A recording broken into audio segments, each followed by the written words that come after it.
사도행전 9장 32절에서 43절 말씀 우리 한 절씩 교독하겠습니다. 저부터 읽겠습니다.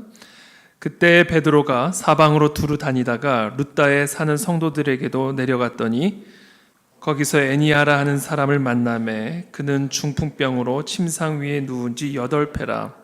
베드로가 이르되 애니아야 예수 그리스도께서 너를 낫게 하시니 일어나 네 자리를 정돈하라 한데 곧 일어나니 룻다와 사론에 사는 사람들이 다 그를 보고 주께로 돌아오니라.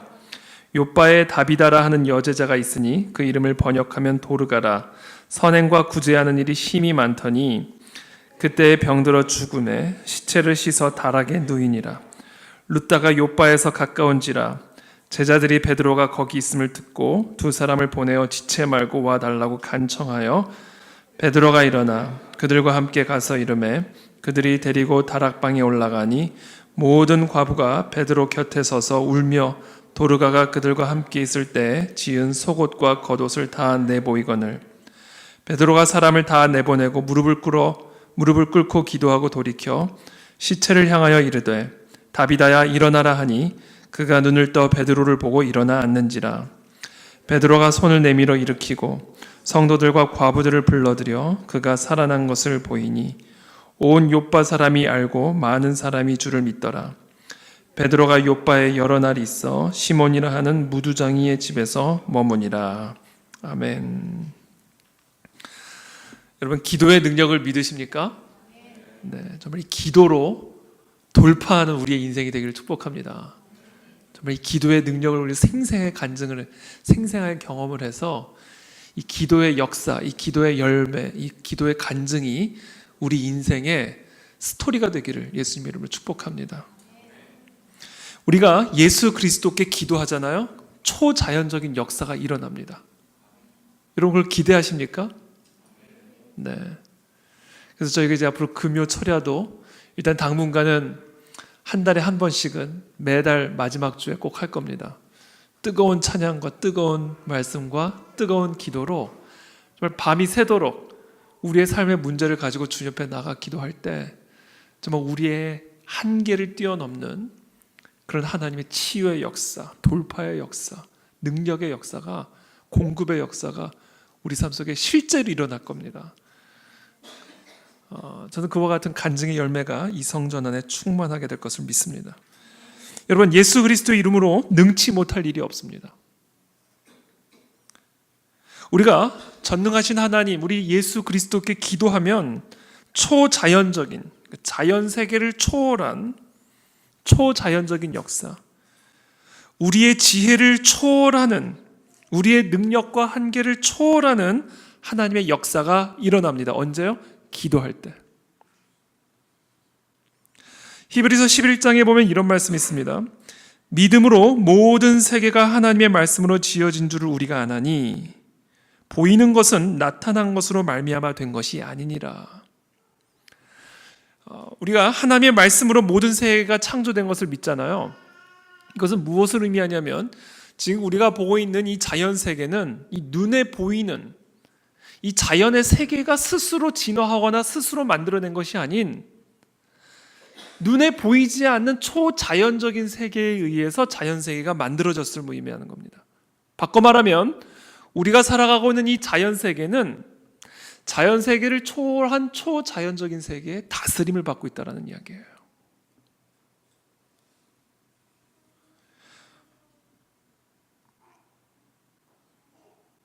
그러므로 현실 세계를 변화시킬 수 있는 이 힘은 현실 세계 안에 있지 않습니다. 자연 세계를 변화시킬 수 있는 능력은 자연 세계 안에 있지 않습니다. 이 자연 세계를 초월해 있는 그 초자연적인 세계에 의해서 우리가 살아가는 이 실질적인 이 삶의 현실이 바뀌고 변화될 수 있는 역사가 일어난다는 거예요. 그 역사를 일으키는 게 뭐라고요? 기도다. 모든 세계를 창조하시고 모든 세계를 다스리는 모든 만물의 머리 되신 그 예수 그리스도께 우리가 부르짖고 간구하고 우리의 마음의 제목, 기도의 제목, 간구의 소원들을 아뢰일 때 온 우주 만물의 머리 되신 그리스도께서 이 만물 가운데 역사하셔서 우리 삶 속에 실질적인 초자연적인 역사를 일으킨다라는 거예요.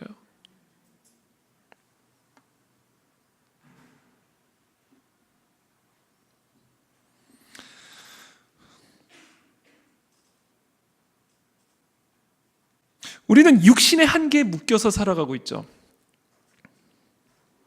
이게 오늘 애니야의 모습입니다.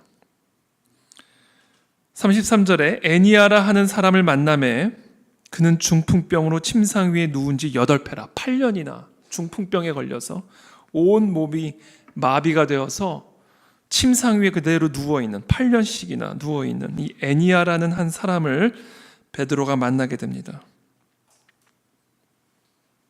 병이 들어 목숨을 잃은 다비다의 모습,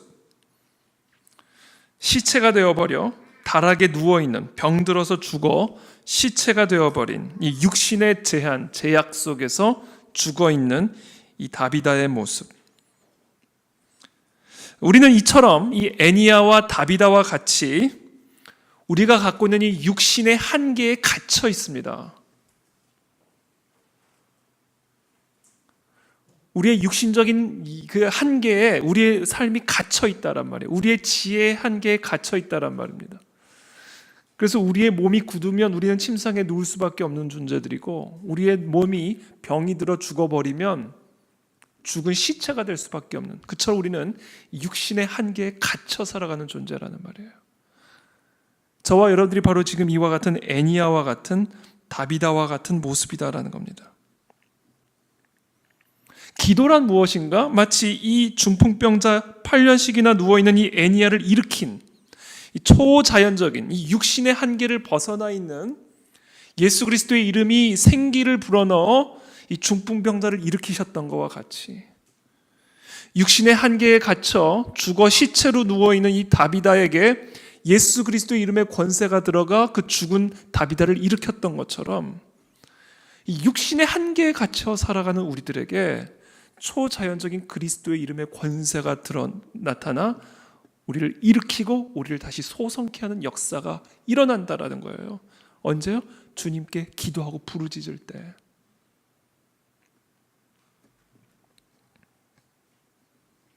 그래서 저와 여러분들은 오늘 이 육신의 한계에 갇혀 살아가고 있는 이 애니야와 다비다와 같은 우리가 이 시간 이 모든 자연 세계를 초월해 계신, 모든 만물의 머리 되신 예수 그리스도의 이름의 권세로 부르짖음으로 우리를 묶고 있는 이 모든 육신의 한계로부터 벗어나 자유케 되는 역사를 경험하게 되는 것이라는 것이죠. 미국에 잘 알려진 기독교 영성 작가 중에 존 엘드리지라는 분이 계십니다. 이 존 엘드리지가 쓴 산을 옮기는 기도라는 책에 보면 자신의 간증 이야기가 나옵니다. 2012년 6월 26일에 콜로라도 스프링스에 살고 있는 이 존 엘드리지의 집 근처에 산불이 났습니다. 어마어마하게 큰 산불로 번지게 됐어요. 시속 100km의 속도로 바람이 불기 시작하면서, 여러분 50km만 넘어도 사람이 제대로 서 있기가 어렵습니다. 산에 불이 나는데 시속 100km의 광풍이 불어닥친 거예요. 그러니 산불이 강력하게 번지기 시작하죠. 모든 수단을 동원했지만 아무 소용이 없었어요. 결국 서울시의 약 1220배 정도의 토지가 불이 타버리고 346채의 주택이 전소됐습니다. 계속해서 불이 확산이 되니까 이 존 엘드리지와 이 가족이 얼마나 강력하게 기도를 했겠습니까?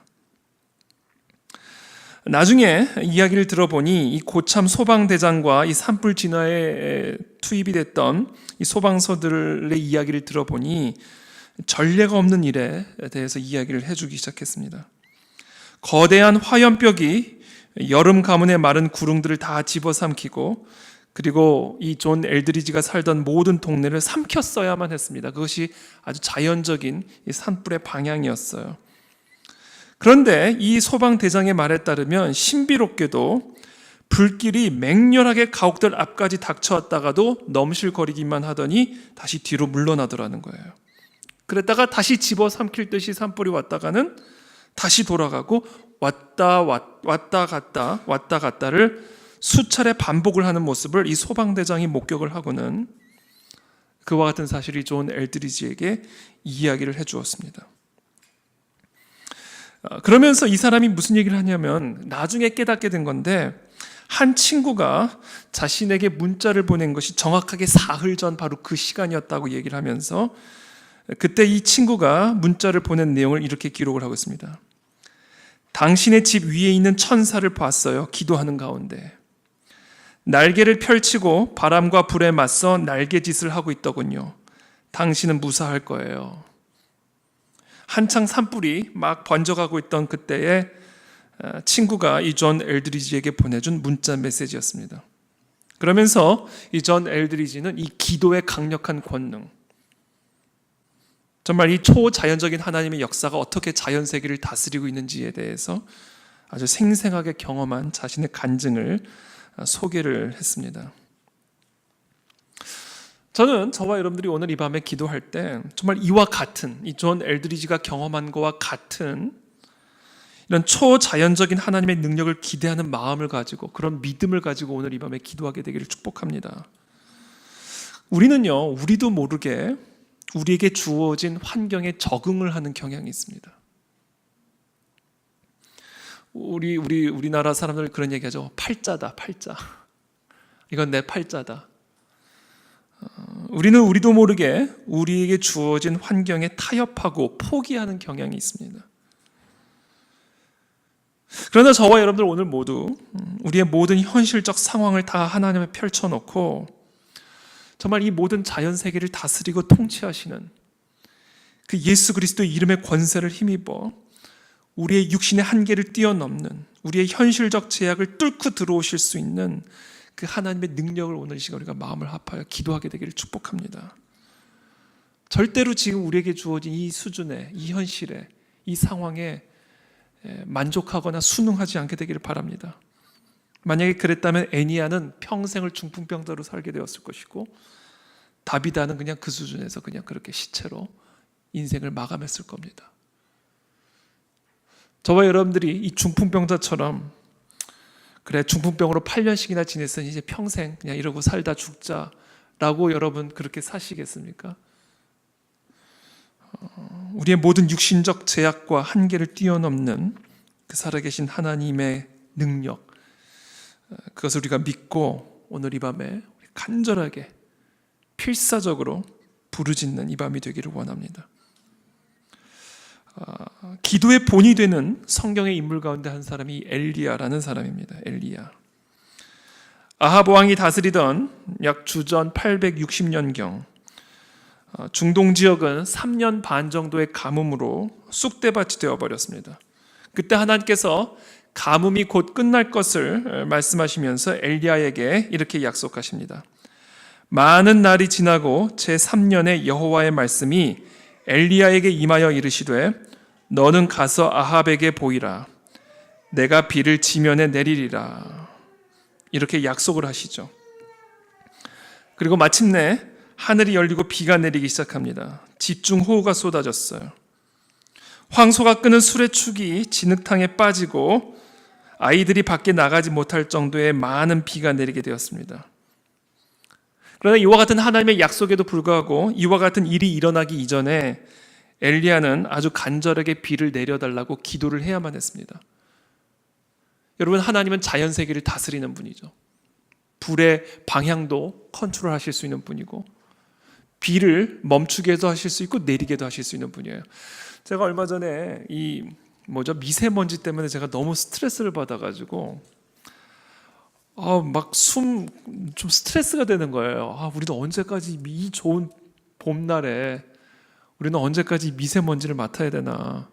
게다가 또 요새는 경보 장치가 잘 돼가지고 막 빨간 불로 해골 모양으로 막 경보산이 올라오잖아요. 막 숨을 쉬기가 싫어요. 막 그렇게 되면은. 그래서 좀 마음이 좀 무거워서 제가 그날 수요일날 뭐를 기도했냐면 하나님 바람의 방향을 좀 바꿔달라고 기도를 했어요. 이런 기도죠. 이런 기도. 우리는 이런 담대한 기도를 해야 된다라는 거예요. 바람의 방향을 바꿔. 왜? 하나님은 정말 바람의 방향을 바꾸실 수 있는 분이니까. 근데 진짜 그러고 나서요, 한 주 후인가 두 주 후인가 미세먼지가 줄어든 거예요. 그 파란 마음껏 숨 쉬라는 사인이 온 거예요. 마음껏 숨 쉬. 안전하니까. 그래서 제가 이게 어찌된 일이지 했더니 바람의 방향이 바뀌어가지고 미세먼지가 우리 쪽으로 안 들어온다라는 신문 기사를 봤어요. 우리 안에 이런 믿음이 있는가 진짜. 기도하러 나오는 우리 안에 이와 같은 하나님에 대한 권세에 대한 믿음이 있는가. 제가 그 경험을 통해서 저의 기도를 좀 더 담대하게 업그레이드 시켜야 되겠다라는 결단을 하게 됐습니다. 담대하게 부르짖자, 담대하게 요구하자, 담대하게 우리의 소원을 간구하자. 하나님은 능치 못하실 일이 없는 분이시오. 중풍병자도 살리시고 죽은 시체도 다시 살릴 수 있는 그 하나님이다. 우리의 모든 자연세계를 초월하여 이 자연세계를 다스리고 통치하시는 그 주님께 우리가 오늘 담대하게 기도하면 좋겠다라는 거예요. 근데 그 기도의 본을 엘리야가 우리에게 보여준다라는 겁니다. 엘리야가 열왕기상 18장 41절에 보면 이렇게 기록이 되어 있습니다. 당시 이 비가 내리기 전에 엘리야가 어떻게 하나님 앞에 기도를 했는지에 대한 내용이 열왕기상 18장 41절부터 이렇게 기록이 되어 있습니다.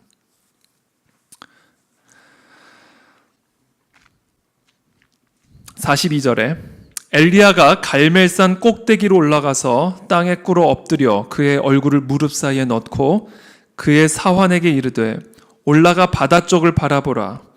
그가 올라가 바라보고 말하되 아무것도 없나이다. 이르되 7번까지 다시 가라. 7번째 이르러서는 그가 말하되 바다에서 사람의 손만한 작은 구름이 일어나나이다. 이르되 올라가 아합에게 말하기를 비에 막히지 아니하도록 마차를 갖추고 내려가소서 하라 하니라. 저는 여기서 우리가 어떻게 기도해야 되는지에 대한 아주 중요한 그 원칙, 방법을 배울 수가 있는데요. 이 엘리야의 기도의 가장 중요한 특징은 일단은 기본적으로 자연을 통치하고 다스리는 하나님에 대한 믿음이 있었죠. 근데 그 하나님에 대한 이 엘리야의 기도는 그냥 한 번 시도해보는 기도가 아니었습니다. 되면 좋고 안 되면 어쩔 수 없는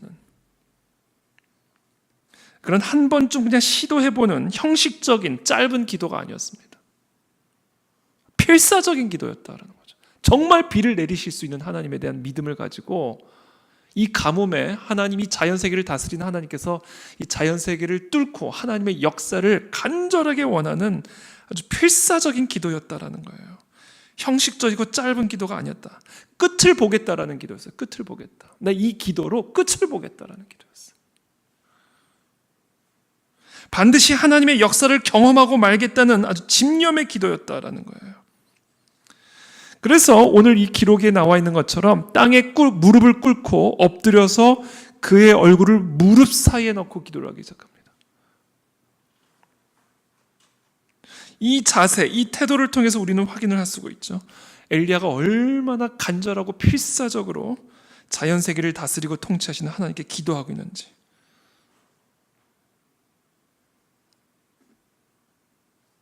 근데 더 중요한 것은 그렇게 기도를 했는데도 아무런 일이 안 일어났었다라는 거예요. 그러면서 그 순간순간 사환에게 이르되 올라가 바다 쪽을 바라보라. 그리고는 사환이 올라가서 바라보고는 말하되 아무것도 없나이다. 그러더니 7번까지 그렇게 다시 가라고 얘기를 합니다. 7번까지.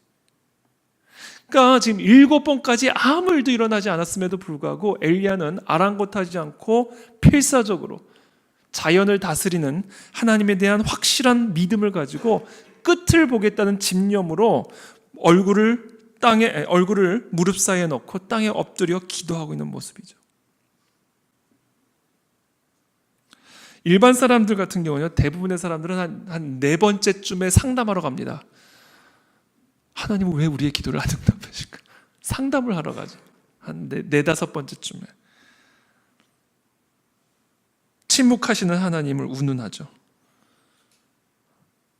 근데 엘리야는 그렇게 하지 않았다는 거예요. 뜻을 굽히지 않고 산 위에 남아서 얼굴을 무릎 사이에 꿇고 아주 간절하고 필사적으로 집념을 가지고 끝을 보겠다라는 집념을 가지고 하나님 앞에 매달리고 있는 이 모습이 오늘 이 밤에 우리 가운데 회복되어야 할 모습이다라는 겁니다. 정말 여러분, 저와 여러분들의 삶에 이와 같은 문제가 있다면요, 정말 간절하고 필사적으로 하나님의 역사를 봐야만 하는 그런 문제가 있다면 이렇게 엘리야의 모습처럼 기도의 자리에 들락날락하는 것이 아니라 내가 이 자리에서 죽으면 죽으리라, 나 여기서 끝을 보겠다라는 집념을 가지고 기도 자리에 나와야 된다는 거예요. 그냥 아유, 한 되면 말고 안 되면 말고 식으로 그냥 던져보는 식의 기도가 아니라 정말 나는 이 문제를 나는 해결받고 정말 나의 모든 한계를 초월한 중풍병자도 치유하고 죽은 자도 일으키신 하나님의 능력을 나는 맛보아야 되겠다. 나는 강력한 집념을 가지고 이 자리에 나와 엘리야와 같은 자세로 기도해야 된다라는 거죠.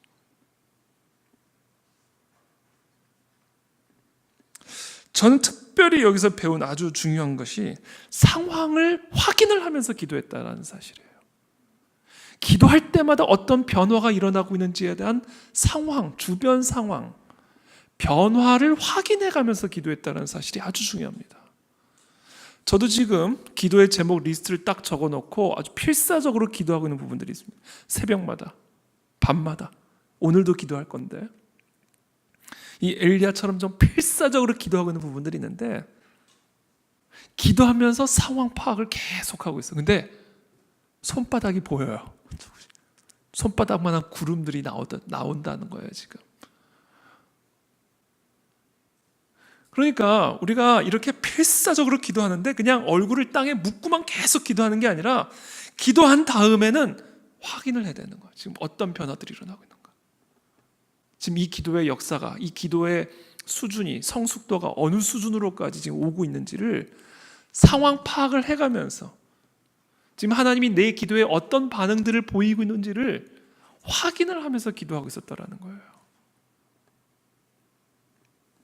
저는 이게 아주 중요한 기도의 비밀이라고 저는 생각합니다. 그냥 기도를 그냥 내깔려 놓고 때가 되면 기도하겠지가 아니, 때가 되면 하나님 응답하시겠지, 안 되면 어쩔 수 없지가 아니라 엘리야는 지금 구름이 뜨고 안 뜨는지 안 뜨는지를 확인을 해가면서 이 기도할 때마다 확인하고 기도하고 확인하고 기도하고 확인하고 이게 아주 중요한 이 기도의 원리다라는 겁니다. 기도의 원리.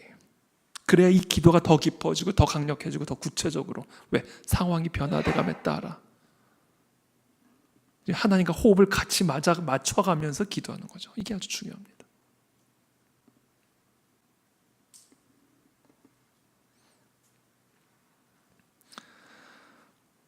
여러분, 이 엘리야의 이와 같은 기도의 모범이 우리에게 가르쳐주는 것은요, 우리 모두도 다 이 엘리야와 같은 하나님의 역사를 경험할 수 있다는 사실을 우리에게 가르쳐주고 있다는 거예요. 그러므로 너희 죄를 서로 고백하며 병이 낫기를 위하여 서로 기도하라. 야고보서의 말씀입니다. 의인의 간구는 역사하는 힘이 크니라. 그러면서 이렇게 얘기하죠. 엘리야는 우리와 성정이 같은 사람이로되 그가 비가 오지 않기를 간절히 기도한 즉 3년 6개월 동안 땅에 비가 오지 아니하고 다시 기도하니 하늘이 비를 주고 열매를 맺었느니라. 그러니까 엘리야는 우리랑 다른 사람이 아니었다라는 거예요. 우리와 성정이 같은 사람이었다라는 겁니다. 우리와 본질적으로 똑같은 육신의 한계와 제한에 갇혀 있는 그런 똑같은 사람이었다라는 거예요. 하나도 다름이 없이. 그런데 이 엘리야가 하나님 앞에 기도를 했더니 3년 6개월 동안 땅에 비가 오지 않는 역사가 일어났고 다시 기도하니까 비가 내리는 역사가 일어났더라고요. 이 엘리야가 특별한 사람이 아니라 특별하게 기도하는 사람이었기 때문에 이와 같은 역사가 일어났다는 거예요. 무슨 얘기예요? 우리도 이와 같이 기도하면 우리도 이런 역사를 경험하게 될 거라는 거예요.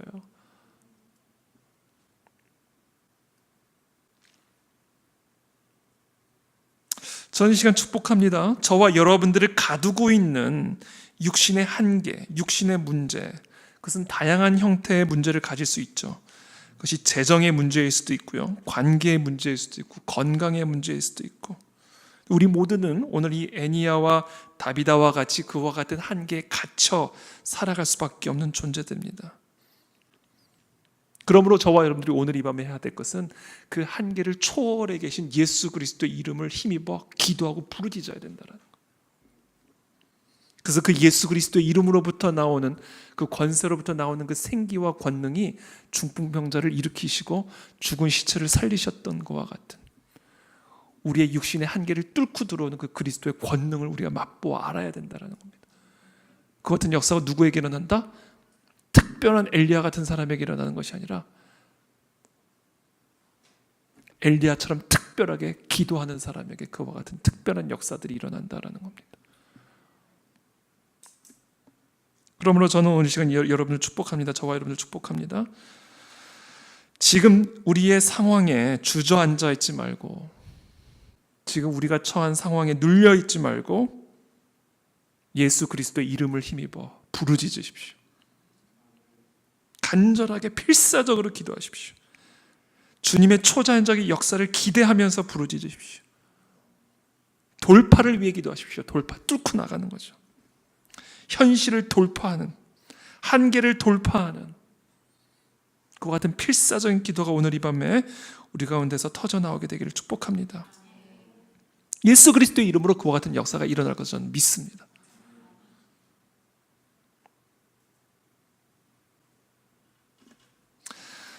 특별히 주님의 말씀을 붙들고 기도하십시오.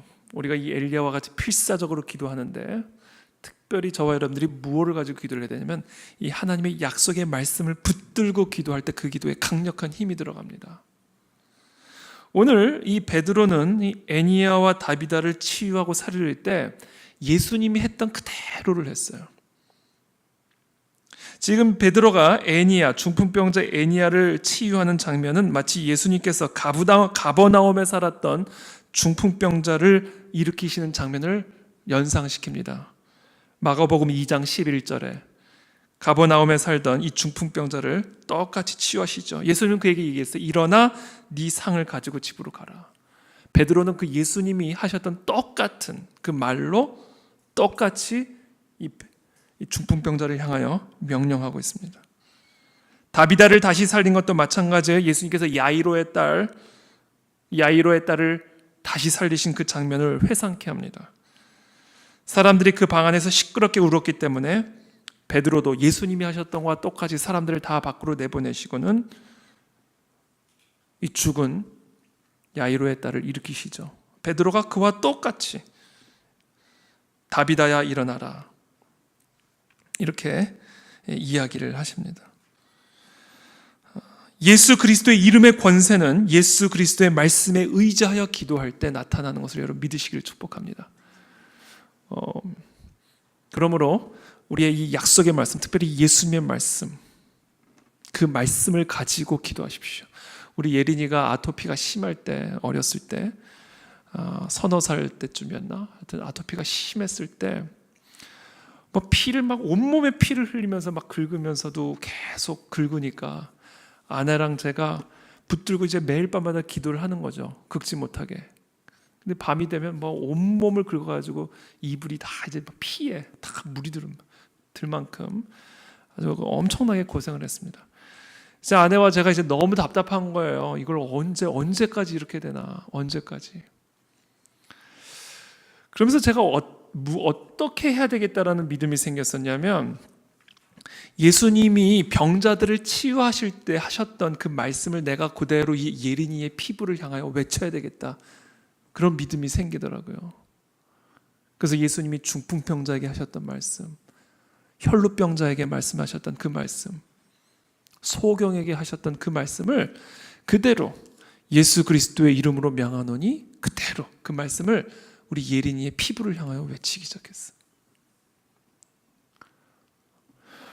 그리고 나서는 물론 시차가 있었지만 그 순간 났으면 얼마나 좋았을까요? 근데 그와 같은 기도를 통해 하나님이 결국 우리 예린이를 깨끗하게 치유해 주시는 역사를 경험을 했습니다. 그러니까 여러분들의 상황을 향하여 예수님의 말씀을 가지고 외치세요. 선포하십시오. 그 상황에 더 이상 묶여있지 말고 그 상황을 향하여 예수 그리스도 이름의 권세로 주님의 말씀, 약속을 의지하여 선포하라는 거예요. 그때 만물의 머리 되신 그리스도의 권능이 우리의 피부를 뚫고 우리의 자연 세계를 뚫고 우리의 육신의 한계를 뚫고 역사하시는 것을 경험하게 될 거라는 거예요. 그것을 포기하지 말고 8번 기도하잖아요. 한 번 갔다 안 되니까 7번씩 더 갔다 오라고 그러잖아요. 한 번에 딱 했을 때 나오면 얼마나 좋아요. 근데 하나님은 그렇게 역사하시기도 하지만 3년, 5년, 8년, 10년, 20년 그렇게 간절하게 필사적으로 기도하는 그 과정을 통하여 하나님은 우리를 변화시키시고 그 안에서 하나님의 놀라운 역사들을 일으키시는 것을 우리가 보게 하신다라는 거예요. 그러니까 아무런 일이 일어나는 것 같지 않더라도 아무런 일이 일어나는 게 아니라는 걸 여러분들이 믿으시기를 축복합니다.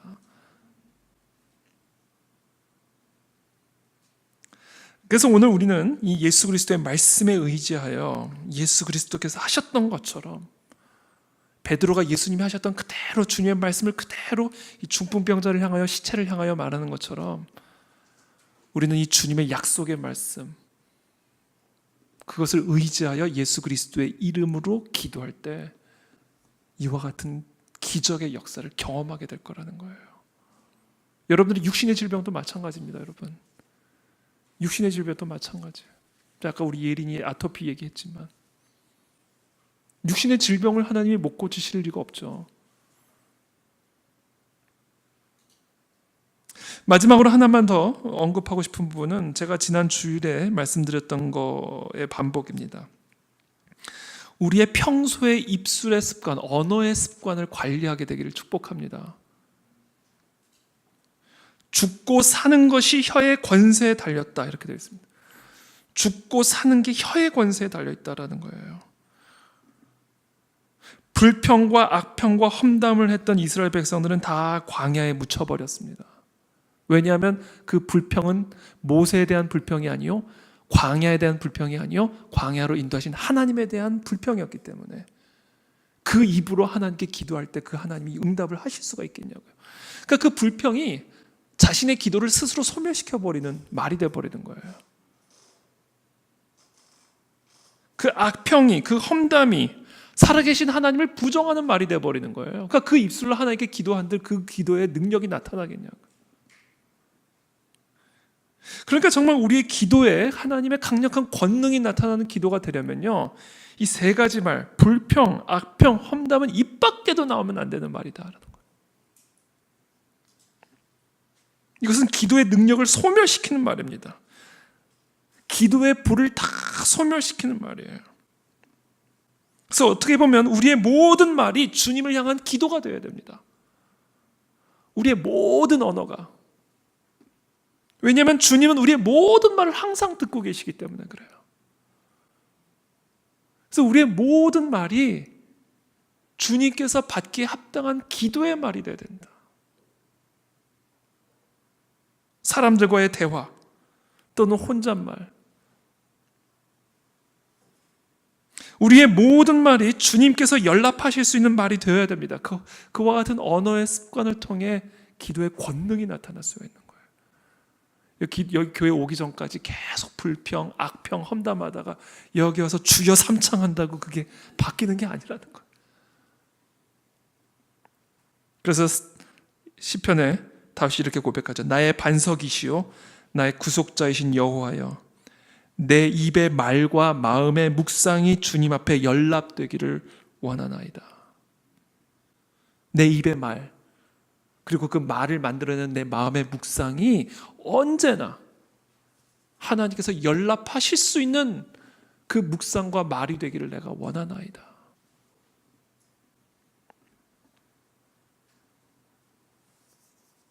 저는 그와 같은 우리의 언어의 습관이 회복되기를 축복합니다. 이와 같은 역사를 통해 하나님은 정말 우리 가운데 일하실 거예요. 저는 그게 너무 기대가 됩니다. 그리고 그것을 통해 하나님의 살아계심이 드러나게 될 거라는 거예요. 그러니까 어떤 일이 일어나요? 수많은 자들이 주님을 믿기 시작하잖아요. 35절에 룻다와 사론에 사는 사람들이 다 그를 보고 주께로 돌아오니라. 8년 동안 중풍병자였던 이 애니야가 살아나고 회복되는 걸 보더니 롯다와 사론에 사는 사람들이 그를 보고 주께로 돌아오는 역사들이 일어나잖아요. 다비다가 죽었다가 살아나는 것을 보더니 42절에 온 욥바 사람이 알고 많은 사람이 주를 믿더라. 주님의 살아계심이 우리의 기도를 통해 나타나 우리의 삶을 보고 많은 자들이 주께로 돌아오는 역사가 일어나게 되기를 축복합니다. 저는 정말 그것을 기대하는 마음으로 우리가 다시 한번 이제 하반기를 곧 맞이하는데 우리 그 안에 진리교회 가운데 다시 한번 이 더 뜨거운 이 기도의 능력이, 기도의 불이 붙게 되기를 축복합니다.